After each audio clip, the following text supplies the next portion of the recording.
بسم اللہ الرحمن الرحیم۔ دو اعمال ایسے ہیں جن کا ثواب کبھی نہیں تولا جا سکتا، معاف کرنا اور انصاف کرنا۔ تین خوبیاں انسان کو باکمال بنا دیتی ہیں: ٹھنڈا دماغ، میٹھی زبان، نرم دل۔ اپنا سر اونچا رکھو کہ تم کسی سے نہیں ڈرتے، لیکن اپنی نگاہیں نیچی رکھو تاکہ پتہ چلے تم ایک باعزت گھرانے سے تعلق رکھتے ہو۔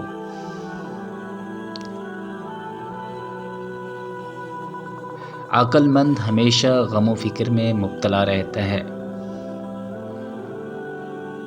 تنگ دستی میں سخاوت کرنا، غصے میں سچ بولنا، طاقت ہوتے ہوئے معاف کرنا بہترین نیکی ہے۔